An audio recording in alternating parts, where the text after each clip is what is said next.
د ایرلند پر وړاندې د راتلونکو درې نړیوالو یو ورځنیو لوبو لپاره د افغانستان کرکټ بورډ خپله 14 کسیزه لوبډله اعلان کړه. په لوبډله کې ډیری ځوانانو ته چانس ورکړل شوی دی، خو یو ځل بیا د تل په څیر ګلبدین نایب او فرید ملک هم په لوبډله کې اخیستل شوي دي. داسې ښکاري چې دا ځل د الله محمد غضنفر، بلال سمې، ننګیالي خروټي او د دغو لوبغاړو د چکر وخت را رسېدلی دی او د مینوالو د خوشحالولو لپاره یې یوازې په لوبډله کې اخیستي دي. او په لوبډله کې به بیا په فاسټ بالرانو کې فضل حق فاروقي او فرید ملک ولوبي، بلال سمې او نوید زدران یوازې د چکر لپاره ځي. او د محمد نبي په لوبولو کې خو بیا د ننګیالي خروټي هیڅ ځای نه جوړیږي.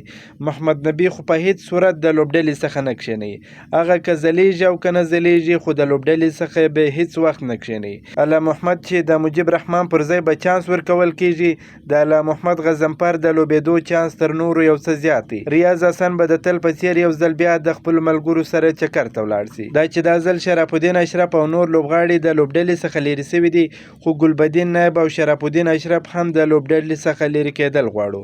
باید د ګلبدین پر ځای باندې شهید الله کمال ته چانس ورکړل شوی وای او د فرید ملک پر ځای باندې بیا ابراهیم عبدالرحیمزی یا هم وفادار مومند اخیستل شوی وای. خو بیا هم هغه لوبغاړي چې په ټیسټ لوبلړۍ کې د ځان سره بیولي وه، هغه یې همهغسې پرېښودل.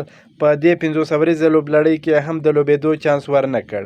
خو دغه ځوانان چې اخیستل شوي دي، بیا به هم وګورو چې چاته چانس ورکول کیږي او څوک یوازې د اوبو دنده پر مخ وړي.